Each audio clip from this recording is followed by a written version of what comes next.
Chandigarh Delhi express presented by Janta TV, powered by PNB kitchen में, PNB की सुनो हेल्दी चुनो, supported by UPS Lakshmi, LPS Bosad, proven productivity. ओए होए पीएनबी, बर्तन क्या बनाए, स्टेनलेस स्टील अव्वल है और वो भी ट्राई प्लाई। पीएनबी के स्टेनलेस स्टील प्रोडक्ट्स हैं आईएसआई सर्टिफाइड और वो भी ट्राई प्लाई यानी मेटल के 3 layers from top to bottom, ताकि बर्तन एक समान गर्म हो, जिससे आपकी कुकिंग हो फास्टर, स्मार्टर, बेटर। पीएनबी की सुनो हमेशा हेल्थी चुनो।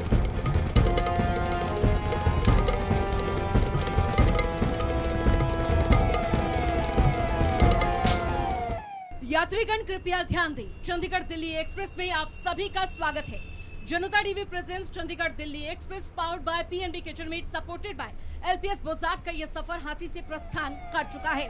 2024 का ये चुनावी साल चंडीगढ़ दिल्ली एक्सप्रेस के इस सफर में न सिर्फ चुनौतियों से भरपूर रहेगा, बल्कि साथ ही साथ आपको कई सियासी बवंडरों से भी आमना सामना करवाएगा, क्योंकि जिन सवालों से आमना सामना इस सफर के दौरान आपका होगा, वो सवाल भी इस सफर की तरह काफी कठिन और मुश्किल रहने वाले हैं। इसलिए बहुत ज्यादा जरूरी है कि अपने सहयात्रियों का खास ख्याल रखें। और जो बोर्डिंग पास हमने आपको दिए हैं, वो बोर्डिंग पास सिर्फ और सिर्फ चंडीगढ़ दिल्ली एक्सप्रेस में सफर के लिए ही मान्य है। यानी कि अगर आपको चंडीगढ़ या फिर दिल्ली पहुंचना है, तो बहुत ज्यादा जरूरी है कि अपने क्षेत्र के मतदाताओं से उस पर मुहर लगानी होगी। चंडीगढ़ दिल्ली एक्सप्रेस में आपका ये सफर सुखमय और मंगलमय हो, ऐसी हम कामना करते हैं। धन्यवाद।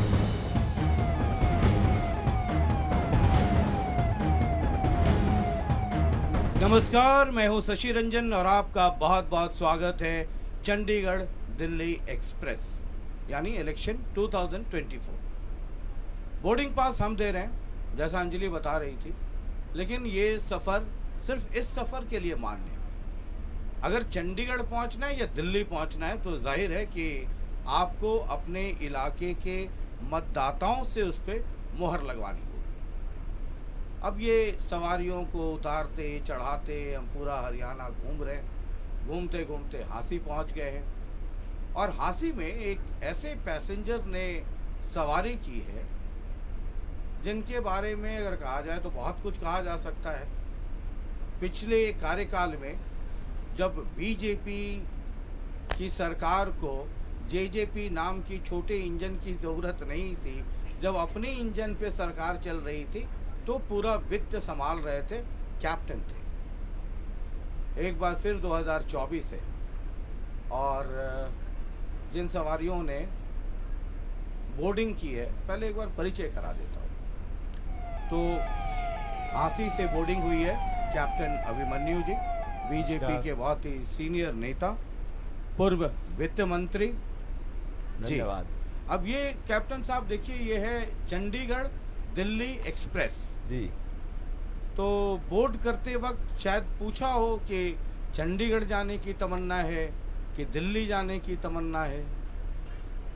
जी, भाजपा के कार्यकर्ता के नाते चंडीगढ़ भी जाएंगे और दिल्ली भी जाएंगे और पूरे देश में कमल का फूल खिले, इसके लिए चाहे बस हो, चाहे रेल हो, चाहे पैदल हो, चाहे बैलगाड़ी हो, साइकिल हो, घोड़ा गाड़ी हो, हर सवारी के ऊपर जाएंगे। आपके मुख्यमंत्री जी, जहां आप बैठे वहीं मुख्यमंत्री जी थे, मनोहर लाल जी, तो बोर्ड करते वक्त उन्होंने कहा कि ये एक बोर्डिंग पास से मेरा काम चलेगा नहीं, 165 चाहिए चंडीगढ़ के लिए और 10 चाहिए दिल्ली के लिए, तो 75 बोर्डिंग पास हमें दे दीजिए, बाकी 25 में जिसको मन हो उसको आप बैठा लीजिए।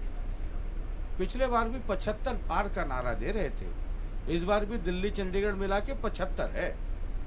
बहुत अच्छी बात है। ये ओवर कॉन्फिडेंस है या सही में तैयारी? नहीं, मैं समझ सकता हूँ कि पहले से अतीत के अनुभव से व्यक्ति सीखता है और अब निश्चित तौर पर ओवर कॉन्फिडेंस नहीं, यथार्थ के धरातल पर खड़े होकर के और अपनी तैयारियों के साथ आत्मविश्वास से मनोहर लाल जी ने ये बात कही है और सब कार्यकर्ता उनसे राय से सहमत हैं। सब मेहनत करके उनके लक्ष्य को प्राप्त करेंगे और हरियाणा में भी, जैसे आप चंडीगढ़ में भी कमल का फूल खिलेगा और दिल्ली में भी कमल का फूल खिलेगा। हम सब मिलकर काम करने वाले हैं। 10 साल हो गए हम दिल्ली से शुरू करते हैं, पहली लड़ाई दिल्ली की है। 10 साल हो गए नरेंद्र मोदी जी प्रधानमंत्री हैं। जो 2014 में नतीजा है, 2019 में उससे बेहतर हुए। इन 10 वर्षों को आप किस रूप में देखते हैं? क्योंकि ऑपोजिशन का अपना कहना है, बीजेपी स्वाभाविक तौर पे अपने हिसाब से बात करेगी। आप इन 10 वर्षों को बतौर नरेंद्र मोदी, बतौर प्रधानमंत्री आप कैसे देखते हैं? मैं इन 10 वर्षों को भारत के इतिहास के सुनहरे सालों के तौर पर आने वाली पीढ़ियां भी याद रखेंगी, और मैं कम से कम इस बात के लिए अपने आप को सौभाग्यशाली समझता हूं कि इस काल में हम स्वयं साक्षी बन करके या उसमें गिलहरी योगदान दे करके हम नए भारत का निर्माण होते हुए देख रहे हैं। विकसित राष्ट्र के स्वप्न को साकार होते हुए देख रहे हैं।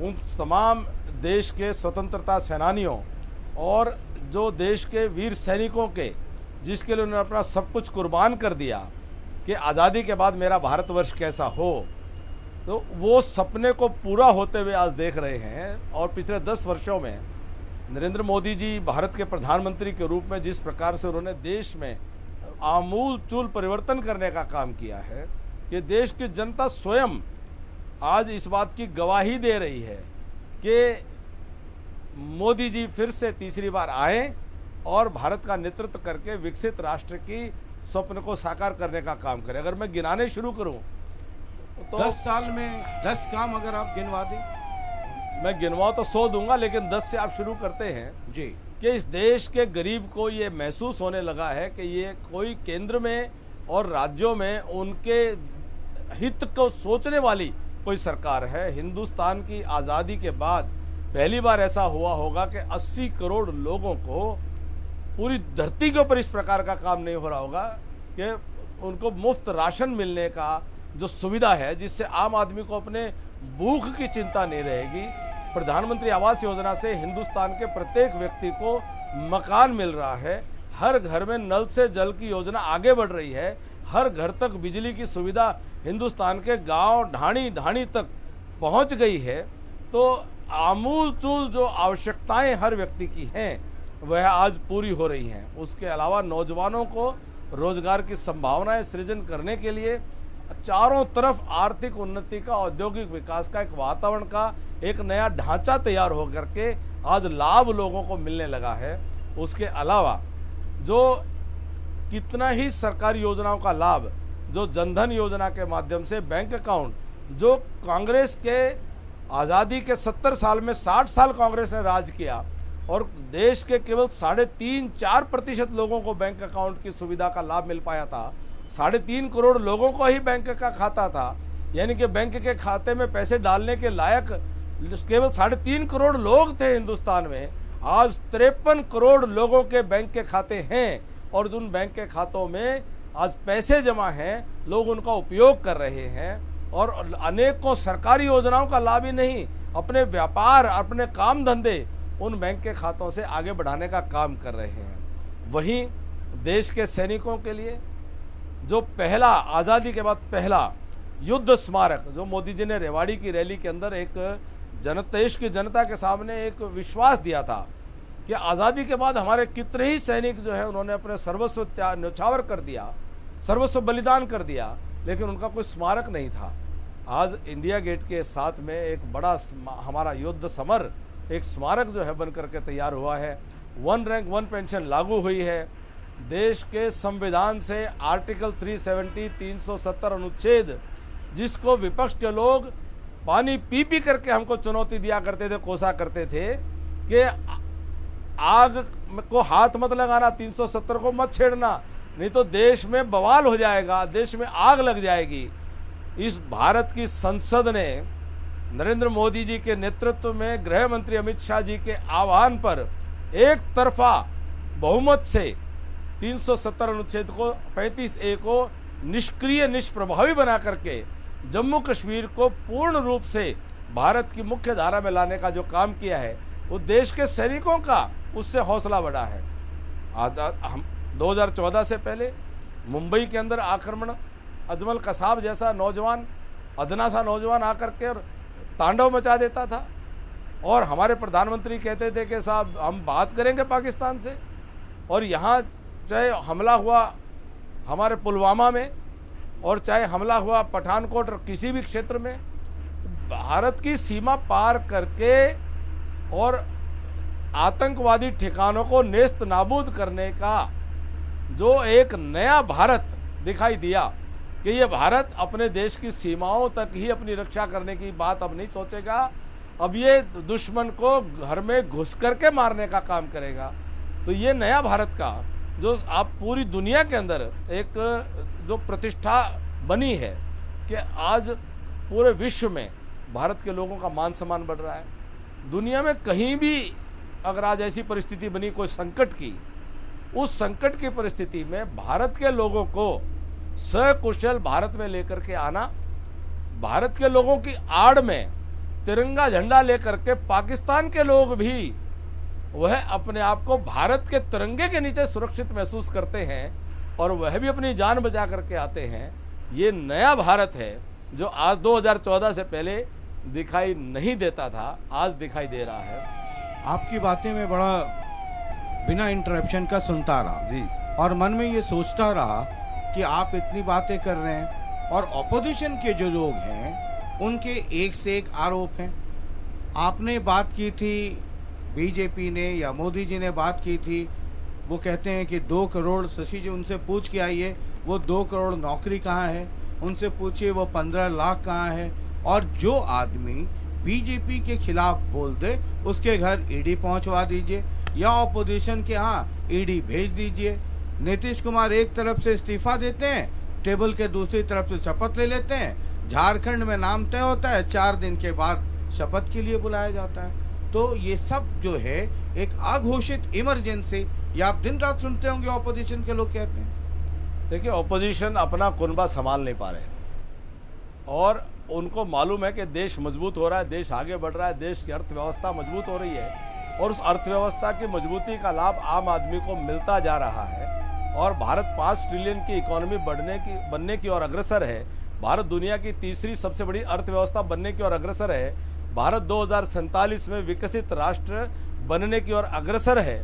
और वो जो ऑपोजिशन जिसको आप कह रहे हैं, वो तथाकथित ऑपोजिशन, वो परिवारवादी कुनबा, वो 2G, 3G, 4G, वो 2 जनरेशन की पार्टी, 3 जनरेशन की पार्टी, 4 जनरेशन की पार्टियां, जब उनको मोदी जी के एक सामान्य गरीब पिछड़े परिवार में जन्म लिए हुए व्यक्ति को प्रधानमंत्री के तौर पर सफल होते हुए उनको हजम नहीं हो रहा कि एक सामान्य व्यक्ति 10 वर्ष से देश का नेतृत्व करते हुए आज वो कामयाब होकर के विश्व के सर्वाधिक लोकप्रिय जननेता बन रहे हों, उनके पेट में दर्द हो रहा है। 2G, 3G, 4G वाले जितने भी पार्टियां हैं, इन्होंने एक कुनबा बनाया, ये उन्होंने परिवारवाद बचाओ एक अभियान उसकी शुरुआत करी और उसकी शुरुआत करने में कहीं ना कहीं साथ में नीतीश बाबू भी शामिल हुए थे। नीतीश बाबू को समझ में आया कि ये तो सारे के सारे परिवारवादी हैं, ये तो अपने बच्चों को किसी तरह से, इनके तो 2 मकसद हैं, एक तो है इनकी राजनीतिक पार्टी के माध्यम से इनके परिवार के जो बिना किसी कोई योग्यता नहीं है, कोई उनमें क्षमता नहीं है, उनसे ज़्यादा क्षमतावान हमारा सामान्य गांव का नौजवान है, उनके बच्चों से ज़्यादा क्षमतावान, योग्य, सामर्थ्यवान, संकल्पवान, परंतु उनके बच्चों को आगे बढ़ाना एक उनकी सोच है। दूसरी सोच है उनके जो गलत काम किए हुए हैं, जो उन्होंने देश को लूटा है, वो लूट को किसी तरह से बचाएं, किसी तरह से मोदी जी से वो उसको बचा लें, ये 2 जो मकसद को लेकर के चले थे। तो नीतीश जी को ये सब तो पता नहीं था पहले से? ईडी जाएगी, हाँ, सीबीआई जाएगी, इनकम टैक्स जाएगी, वो तो जो गलत काम करेगा उसके पास जाएगी, जवाब दे दें गलत काम नहीं किया। ऑपोजिशन वाले लोग कहते हैं कि अजीत पवार पे भी आप बहुत बोलते थे, आपके यहाँ आगे पता नहीं कौन सा वॉशिंग मशीन है, आपके यहाँ आके धुल करके एकदम चकाचक साफ हो जाता है। ऐसा नहीं है, जांच तो जिसने को भी गलत किया होगा, जांच होगी और जांच अंजाम तक पहुंचेगी, ये कोई नहीं बच सकता है। जिसने जो भी गलत काम किया है वह निश्चित तौर पर, चाहे केजरीवाल जी छठे सम्मन पे जाएं चाहे नहीं जाएं, लेकिन अंततोगत्वा सफाई, साफ सच्चाई सामने आएगी और भ्रष्टाचार का सफाई करने का जिम्मा मोदी जी ने अपने ऊपर लिया है। हमें पूरा विश्वास है कि मोदी जी के नेतृत्व में देश से भ्रष्टाचार समाप्त होगा और ये जो भ्रष्ट तंत्र को पालने वाला जो परिवारवादी तंत्र है, इनका समूल नाश निश्चित तौर पर होने वाला है। 10 मुख्यमंत्री, भूतपूर्व मुख्यमंत्री कांग्रेस के बीजेपी में शामिल हो गए, है ना, सब साफ सुथरे हो गए। 11वें तैयारी में हैं। एक इधर भी अपने यहाँ है, एक गाना आपने सुना होगा पहले जवानी के समय में कि मम्मी ने तुम्हें बुलाया है चाय पे। तो आजकल हुड्डा साहब के यहाँ भी चलता है कि ईडी ने बुलाया है चाय पे। तो ये मुख्यमंत्री, कांग्रेस के सारे नेता सब के सब बीजेपी में जा रहे हैं। कंपल्शन है या मोहब्बत हो रही है बीजेपी से, या कौन सा ऐसा जादू चल गया? देखिए, जो लोग आए हैं या जिन लोगों ने कांग्रेस छोड़ी है जी, उनकी अपनी जो है कांग्रेस के अंदर कहीं ना कहीं घुटन महसूस की है। कांग्रेस के नेतृत्व ने जिस प्रकार से समाज में एक विश्वास वो अर्जन नहीं कर पा रहे हैं, बार बार वो अपने प्रोडक्ट को लॉन्च कर करके वो प्रोडक्ट उनका फेल हो जा रहा है, उनका स्टार्टअप जो है वो लॉस में चल रहा है। तो अब वो जब ऐसी जिस बस का जो इंजन ही काम नहीं कर रहा हो, जिस बस के सीट पे कोई ड्राइवर ही बैठा नहीं हो, तो आप और मैं उस बस पे थोड़ी चढ़ने वाले हैं। तो वो लोग, जितने भी लोग हैं, उन्होंने देख लिया है कि कांग्रेस की बस में कुछ नहीं रखा है। कांग्रेस की रेल जो है वो पीछे की तरफ चल रही है, ढलान की तरफ चल रही है। तो ऐसे लोग निश्चित तौर पर वह कांग्रेस को छोड़ करके, और जो देश के लिए कुछ करना चाहते हैं, जो समाज के लिए कुछ करना चाहते हैं, तो वो साथ आ रहे हैं। कुछ लोग हमारे काम से, कुछ हमारे विचारधारा से प्रभावित होकर के, मोदी जी के नेतृत्व से प्रभावित होकर के, मोदी जी ने जिस प्रकार से काम किया है उससे प्रभावित होकर के जो लोग आना चाहते हैं, उनका स्वागत है। ऑपोजिशन के लोग कहते हैं कि इंडी गठबंधन जिस रफ्तार से आगे बढ़ रहा था और जो एक चैलेंज क्रिएट हो रहा था मोदी जी के लिए, तो बीजेपी ने एक रणनीति के तहत उसी आदमी को तोड़ दिया जिसने इसकी शुरुआत की थी। आपको याद होगा नीतीश कुमार घर घर घूम रहे थे, कभी सोनिया जी से, कभी आंध्रा में, कभी अरविंद केजरीवाल से। तो जिसने आधार नींव डाली थी उनको ही आपने साफ कर दिया, ताकि आज सामने कोई उस तरीके से कोई यूनाइटेड ऑपोजिशन आपके सामने रहे ही नहीं। मोरल डाउन करने वाली बात है। मोदी जी तो हमेशा कहते हैं कि स्वस्थ विपक्ष देश के लोकतंत्र के स्वास्थ्य के लिए बहुत जरूरी है। मजबूत विपक्ष वह देश के लोकतंत्र के लिए बहुत जरूरी है। सदन में भी अच्छी चर्चा के हमेशा वो पक्षधर रहे हैं, और नीतीश बाबू ने भी अपनी तरफ से जो कोशिशें की होंगी, लेकिन वहाँ जहाँ भी उन्होंने लोगों को जोड़ने की कोशिश की, तो कांग्रेस कहे कि हमारे वाले को आगे करो, तृणमूल कहे कि हमें आगे का जाना है, जो समाजवादी पार्टी कहे हमको हमारे वाले को आगे करो, राष्ट्रीय जनता दल कहे हमारे वाले को आगे करो। वो अपने अपने स्टार्टअप, जो उनके फेल्ड स्टार्टअप्स हैं, कहीं एनसीपी के अंदर जिस प्रकार की हालत थी, और भी जो पार्टियां थी, जो परिवारवादी पार्टियां हैं, सब अपने अपने व्यक्तिगत जो उनके परिवार के लोग हैं उनको आगे करने के लिए, देश उनकी योजना में कहीं दिखाई नहीं दे रहा, समाज कहीं दिखाई नहीं दे रहा, देश का नौजवान उनकी योजना में कहीं दिखाई नहीं दे रहा, देश का भविष्य कहीं दिखाई नहीं दे रहा, देश की सुरक्षा कहीं दिखाई नहीं दे रही, देश की सैनिक उनकी योजना में कहीं दिखाई नहीं दे रहे। उनको केवल अपने अपने परिवारों से आगे कुछ दिखता ही नहीं है। तो ऐसे लोगों से देश निराश हो चुका है, समाज निराश हो चुका है, राजनीति निराश हो चुकी है, और राजनीतिक कार्यकर्ता भी निराश हो चुके हैं। ठीक है, हम जरा हरियाणा की तरफ बढ़े, और गठबंधन की बात चल रही है तो हरियाणा में गठबंधन की बात कर लेते हैं। भूपेंद्र सिंह हुड्डा का कई बार बयान आया, आम आदमी पार्टी और कांग्रेस का जो चल रहा है नेशनल लेवल पे, आपको पता है। हुड्डा साहब ये कहते हैं कि बीजेपी वालों को बड़ा गुमान हो गया है, और 2019 के नतीजों के बाद बीजेपी थोड़ा ओवर कॉन्फिडेंस में है। तो 2024 में बताएंगे कि हरियाणा में क्या स्थिति रहेगी। हुड्डा साहब कहते हैं कि इस बार 10 की 10 पे पंजा के नीचे कमल जो है वो दब कर रह जाएगा। उनको यही नहीं मालूम है कि वो 10 की 10 पे पंजे पे कौन कौन सी कांग्रेस के कौन कौन से लोग कहाँ से आपस में लड़ने वाले हैं।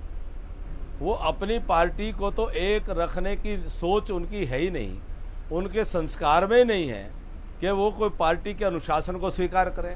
अपने पार्टी का प्रदेश अध्यक्ष उनकी पसंद का ना बने तो वो उसके सरों पर लाठियां चलवा देते हैं। अपनी उनकी चॉइस का प्रदेश अध्यक्ष ना बने तो वो चाहे महिला हो, चाहे वो वरिष्ठ नेत्री रही हो, उनको वो हटवा देते हैं। तो उनको अपने स्टार्टअप के आगे उनको भी कुछ नहीं दिखता है। उनका एक सीमित क्षेत्र जो है उसके बाहर उनको कुछ नहीं दिखता है। वो एक सीमित दायरे में रह करके, एक संकीर्ण मानसिकता के साथ जो अपने ही पार्टी में किसी को देख करके खुश नहीं हो। फिर इंडी गठबंधन की बात हुई कि इंडी गठबंधन में आम आदमी पार्टी या अदर पार्टी जो है वो भी हरियाणा में इंडी गठबंधन में किसी को देखने को तैयार नहीं। फिर कांग्रेस में आ जाते हैं, कांग्रेस में वो अपने से बाहर किसी को देखने को तैयार नहीं। राज्यसभा हो तो वो भी उनको हो, लोकसभा हो तो वो भी पिता पुत्र को हो, और सारा जो है सारे प्रयोग कर लिए उन्होंने।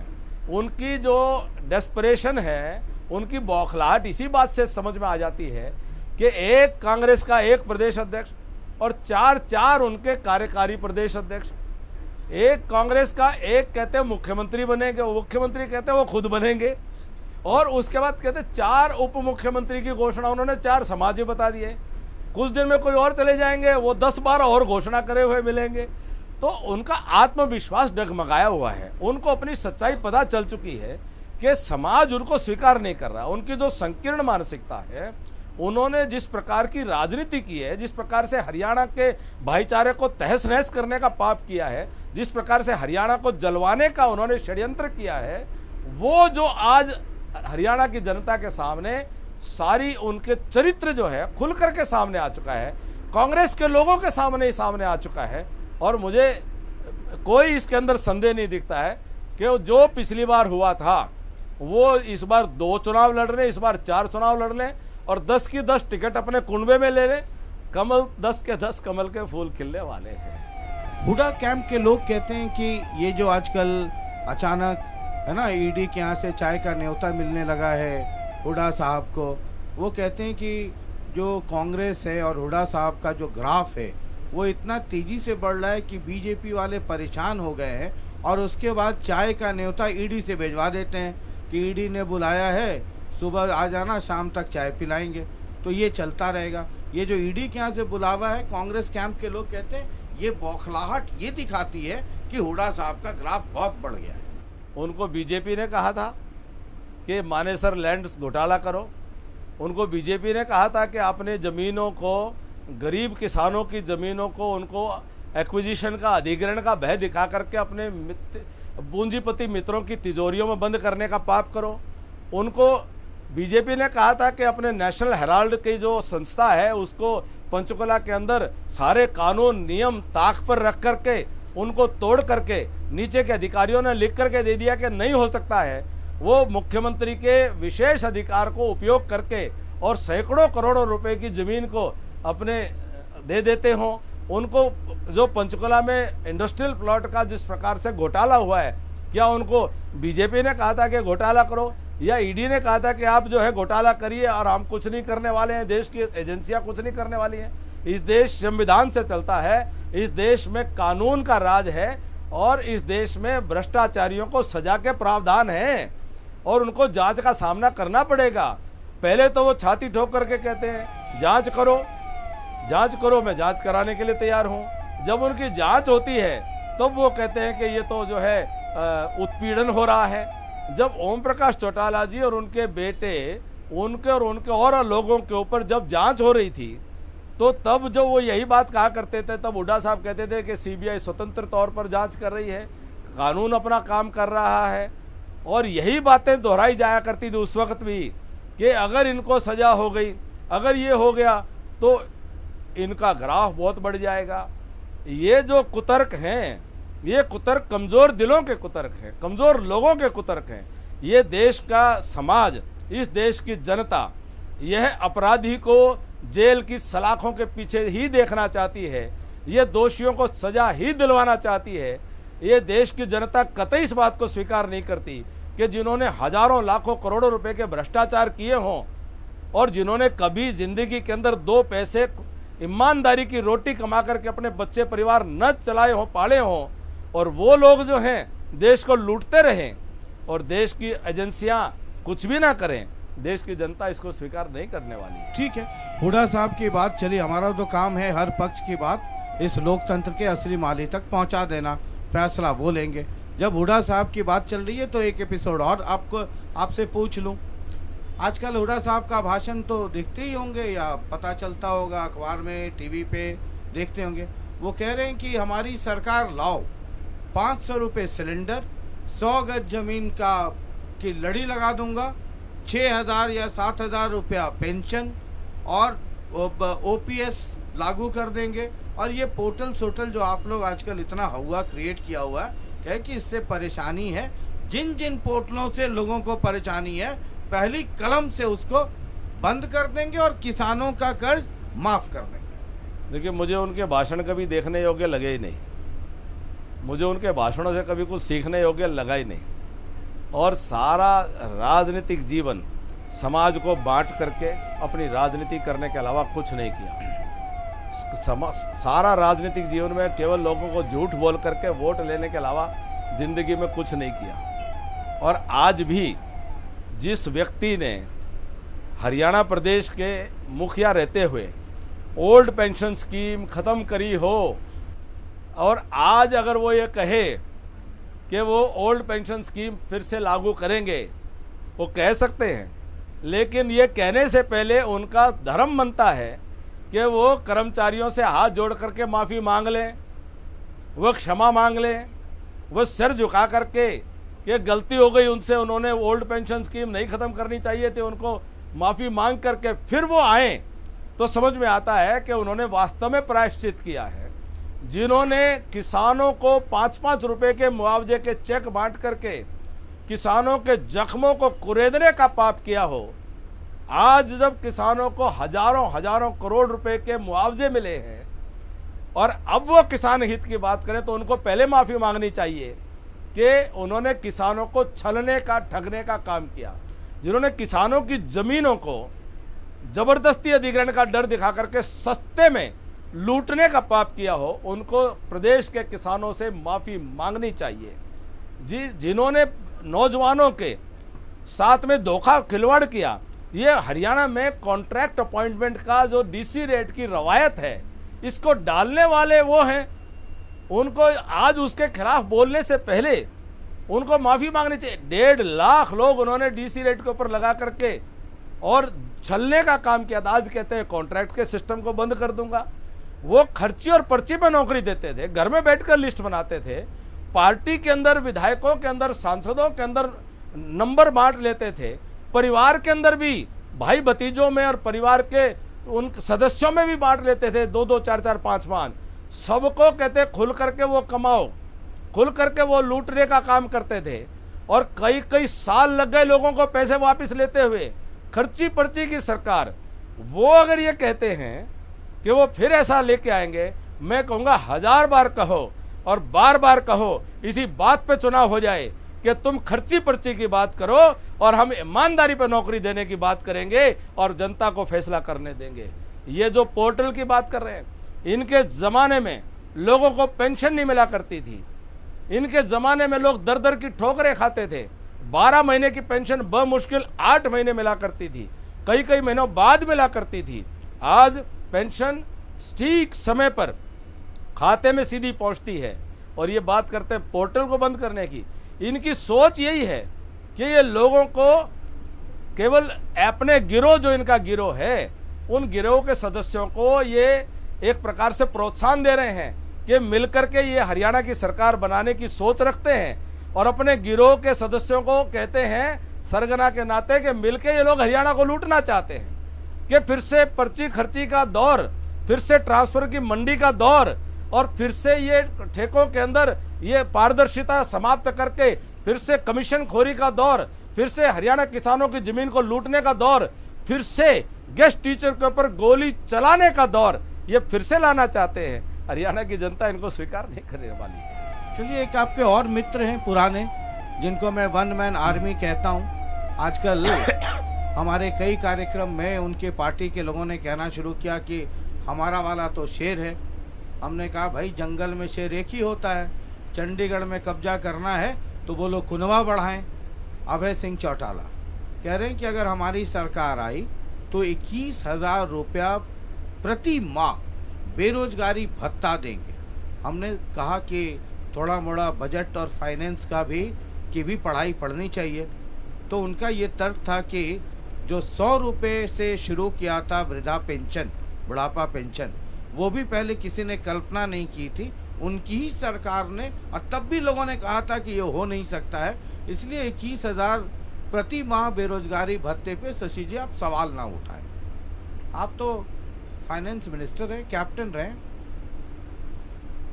देखिए, उनके बारे में इतना ही कहूँगा, वो वन मैन ही है, आर्मी नहीं रही है। अब आर्मी नहीं है उनके पास, और न नौमन तेल होगा न राधा नाचेगी। अब वो, मुझे लगता है कि अब हरियाणा की राजनीति के अंदर वो वन मैन ही रहने वाले हैं। और ठीक है कि अपने आप को रेलिवेंट बनाए रखने के लिए वो बहुत कुछ कह रहे हैं। जैसे हुड्डा साहब 4 उप मुख्यमंत्री बना रहे हैं, हुड्डा साहब भी बड़ी बड़ी घोषणाएं कर रहे हैं। ये अपनी खोई हुई, खिसकी हुई राजनीतिक जमीन को फिर से टटोलने का काम कर रहे हैं, जो इतनी गहरी खाई में, पाताल में जा चुकी है, वो मिलने वाली नहीं है। तो इसीलिए मेरी शुभकामनाएं उनके साथ हैं। लेकिन अब झूठ की राजनीति नहीं चलने वाली, ये मोदी जी का युग है, अब झूठ की राजनीति नहीं चलेगी। एक और पार्टी है, भतीजा पार्टी, नाम है जेजेपी। उनके सहारे आपकी सरकार अभी चल रही है। एक पार्टी विशेष के एक नेता विशेष ने कहा कि बीजेपी इतनी पारदर्शिता की बात करती है, और वो गिनवाना शुरू किए तो 15 मिनट तक गिनवाते रहे कि शराब घोटाला, रजिस्ट्री घोटाला, धान घोटाला, बीज घोटाला। मतलब मैं बोलता रहूं तो 10-15 मिनट लग जाएगा। उनकी जांच तो कायदे से होती नहीं है, देखिए, मैं क्योंकि वो आपके सरकार के हिस्सा है। आपने बड़ी अच्छी बात रखी है। आप पूरे राजनीतिक परिदृश्य को देखेंगे, कांग्रेस में पिता पुत्र हैं, दूसरे समूह में भी सारे के सारे जो हैं वो खानदानों के दादा पोता बुझे हुए चिराग हैं। फिर आपने एक पार्टी का जिक्र किया, वो भी जो है वन मैन, जो आपने आर्मी का जिक्र किया, वो भी पिता और पुत्र हैं। हमारा सम्मान के साथ उनको हमारी सद्भावना, शुभकामनाएं हैं। फिर हरियाणा की राजनीति में ये जितना भाई भतीजावाद, परिवारवाद, बाबू बेटा एंड कंपनी के जो दौर था ना, अब ये ख़त्म हो गया है। हरियाणा का नौजवान नफरत करता है परिवारवाद से। हरियाणा का नौजवान तात्कालिक तौर पर अब ये भ्रमित करने की भी जो सोचते होंगे, अब इनको वो सपने लेने छोड़ देने चाहिए। अब हरियाणा का नौजवान नया हरियाणा, नया भारत के निर्माण के संकल्प को लेकर के चला है। जहाँ तक आपने जो सवाल किया कि जांच किसकी, जांच की अलग अलग तरीके से कमेटी, कमीशन सीएम साहब ने बैठाए हैं। जिसने जो किया है, जिसने भी कोई गलत काम किया है, अभी तक तो हमने देखा नहीं कोई बच के चला गया। तो यही मतलब हरियाणा पूरा जानना चाहती है कि मतलब जांच हो तो फिर सबके लिए एक जांच हो ना। देखिए, आप एक तरफ तो कहते हैं हुड्डा साहब की भी जांच चलते चलते 7, 8, 9 साल हो रहे हैं ना। हाँ। तो जांच का अपना एक प्रक्रिया होती है, जांच को प्रभावित नहीं किया जा सकता, और उसके बाद कानून की अपनी प्रक्रिया होती है।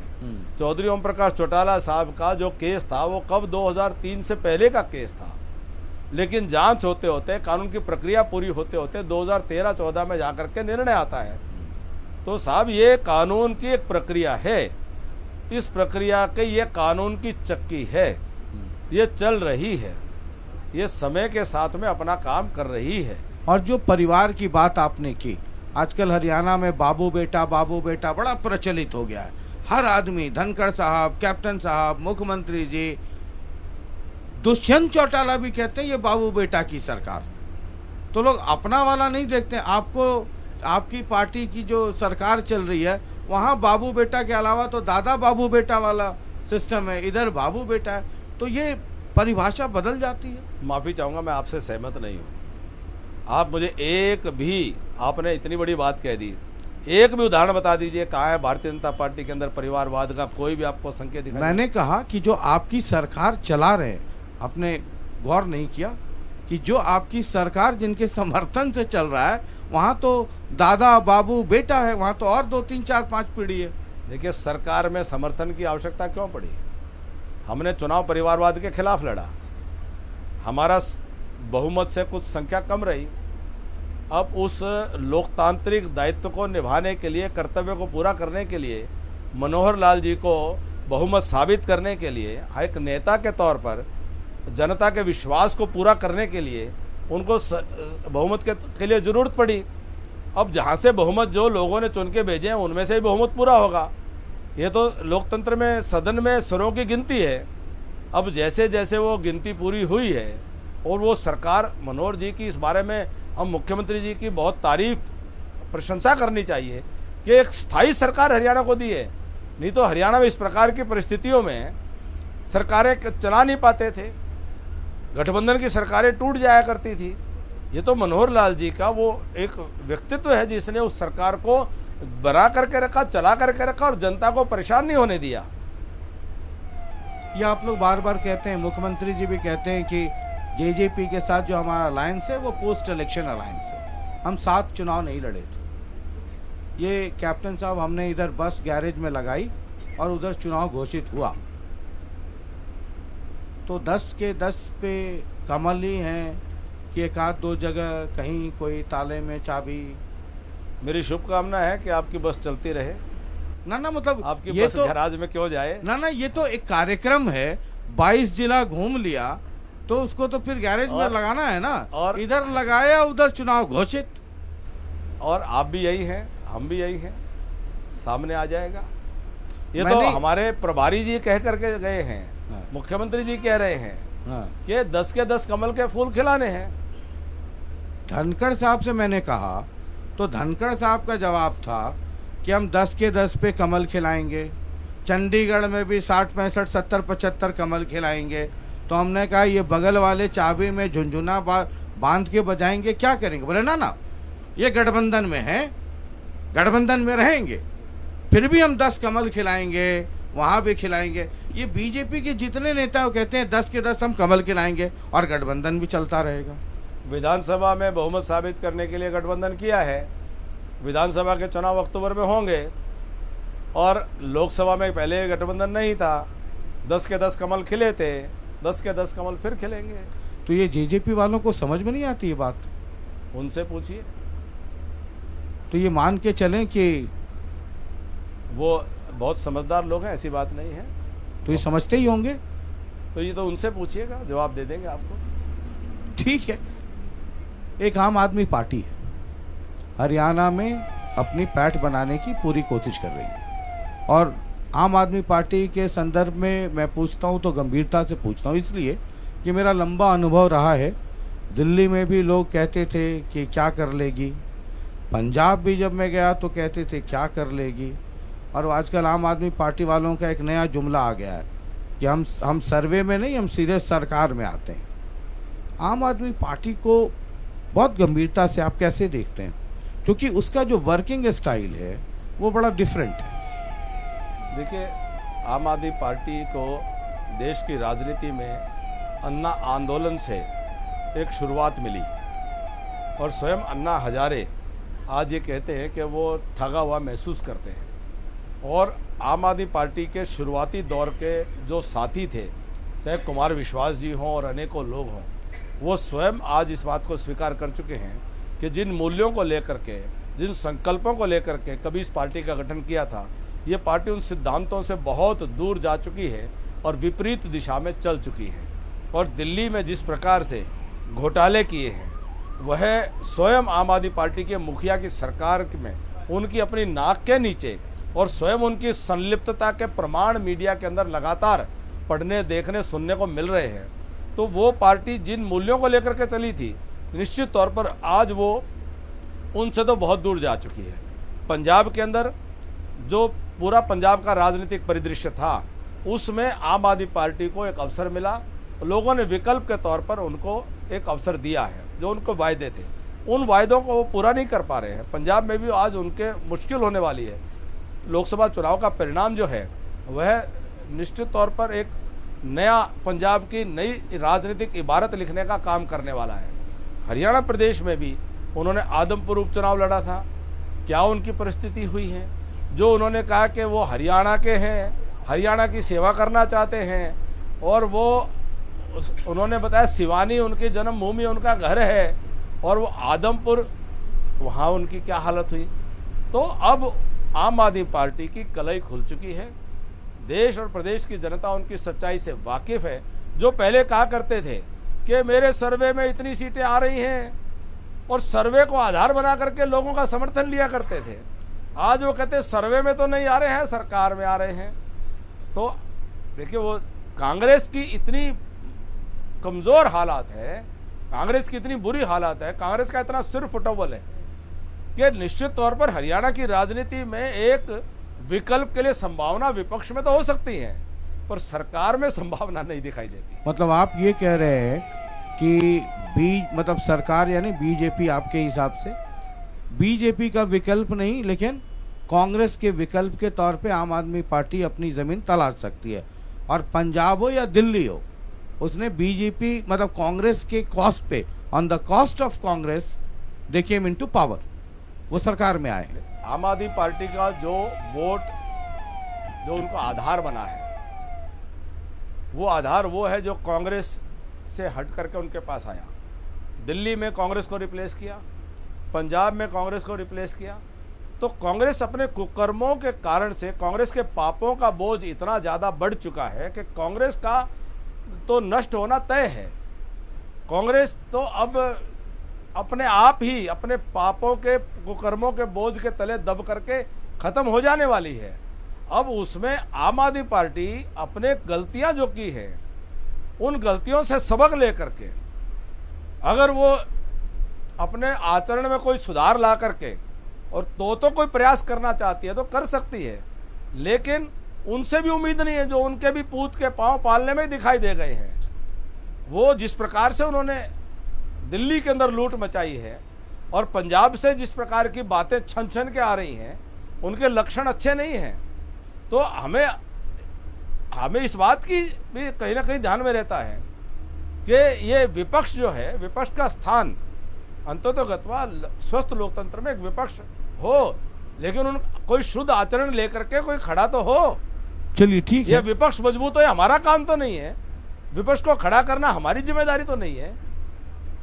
अब विपक्ष वाले कहते हैं कि विपक्ष को विपक्ष रहने दे, बीजेपी तब तो विपक्ष रहे। वो परिवारवाद तो छोड़े, जातिवाद तो छोड़े, भाई भतीजावाद तो छोड़े, अल्पसंख्यकवाद तो छोड़े, तुष्टीकरण तो छोड़े, राष्ट्र विरोधी आचरण तो छोड़े, भ्रष्टाचार तो छोड़े, गुंडागर्दी तो छोड़े।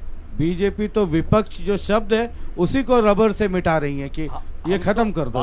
बार बार कह रहे हैं, स्वस्थ लोकतंत्र के लिए विपक्ष बहुत आवश्यक है, लेकिन उनको अब भाजपा की जो लंबी लाइन खींची है मोदी जी के नेतृत्व में, मोदी जी ने जो लोकतांत्रिक व्यवहार की, सरकार के संस्कार की, राजनीतिक जो आचरण की, जो इतनी लंबी लाइन खींच दी है, कांग्रेस और विपक्ष के लोग कहीं भी अपने आप को उसके नजदीक भी नहीं पा रहे हैं, वो खड़े नहीं हो पा रहे हैं। दोष जो है बीजेपी पे लगाते हैं।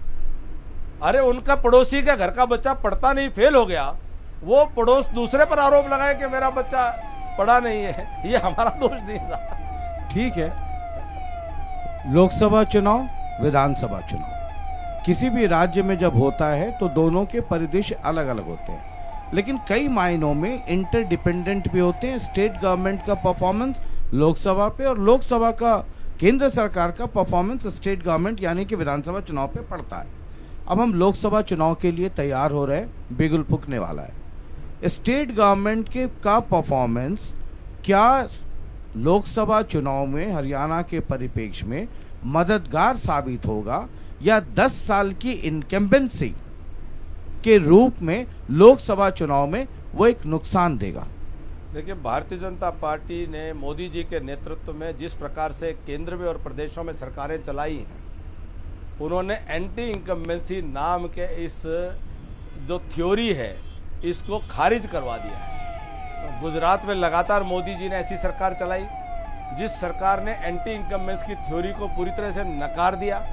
फिर मोदी जी के नेतृत्व में केंद्र में सरकार चली, पूरा देश नहीं दुनिया से आवाज आ रही है, तीसरी बार मोदी सरकार फिर से बनने वाली है, एक बार फिर से मोदी सरकार, मोदी जी की गारंटी का आज जलवा दुनिया के अंदर है।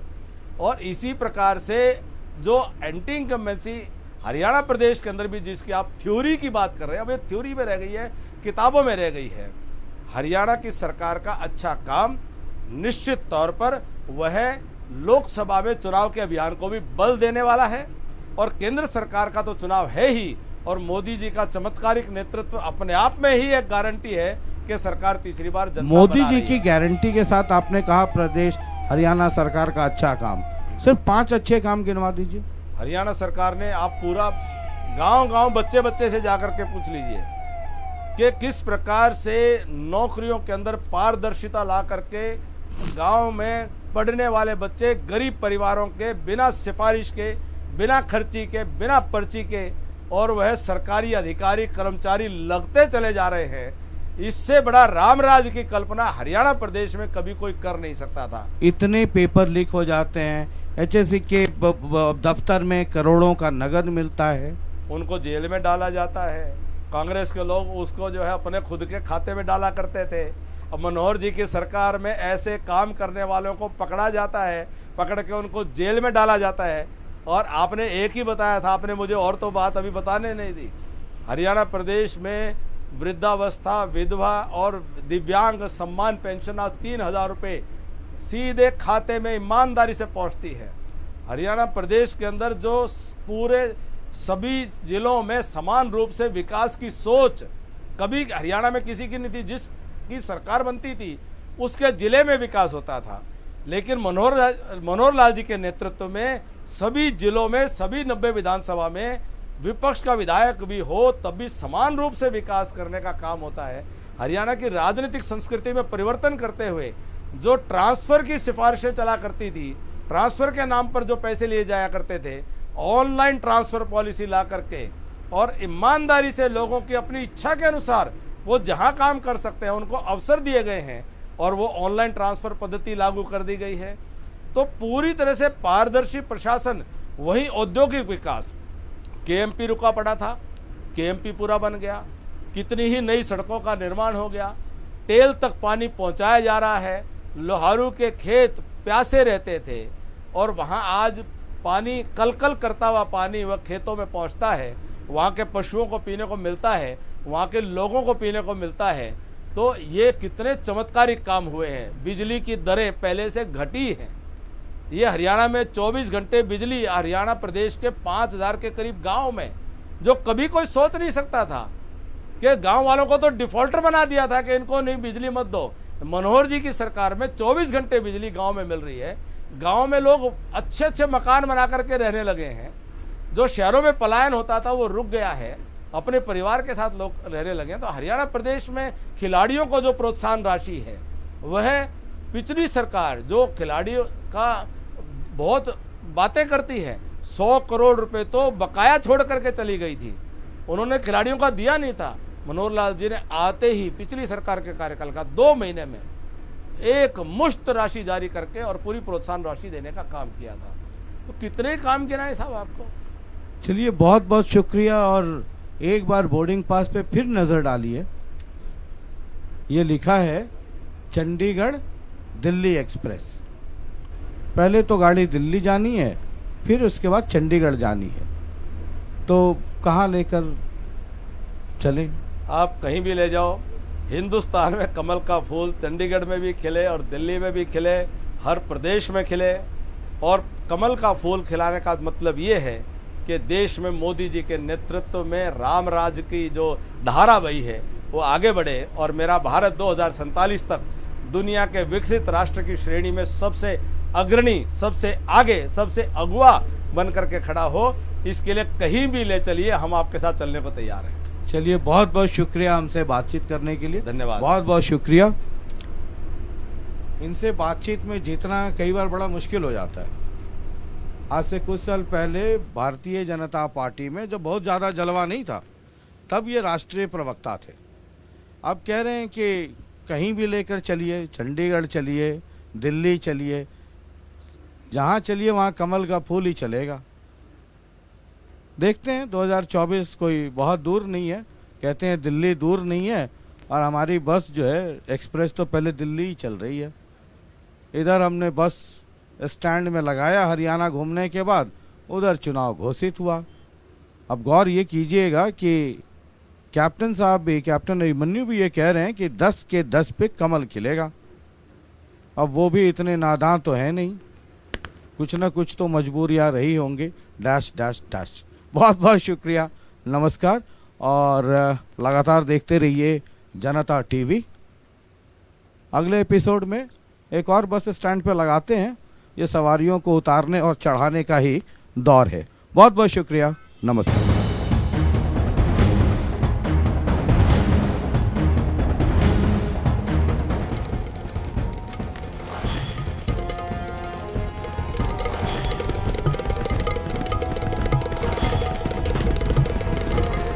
Chandigarh Delhi express presented by Janta TV, powered by PNB kitchen में पीएनबी की सुनो हेल्दी चुनो, supported by UPS Lakshmi, LPS Bosad proven productivity.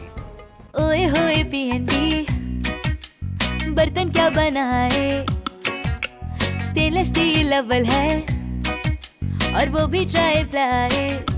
PNB के स्टेनलेस स्टील प्रोडक्ट्स हैं आईएसआई सर्टिफाइड और वो भी ट्राई प्लाई यानी मेटल के 3 layers from top to bottom, ताकि बर्तन एक समान गर्म हो, जिससे आपकी कुकिंग हो फास्टर, स्मार्टर, बेटर। पीएनबी की सुनो, हमेशा हेल्थी चुनो।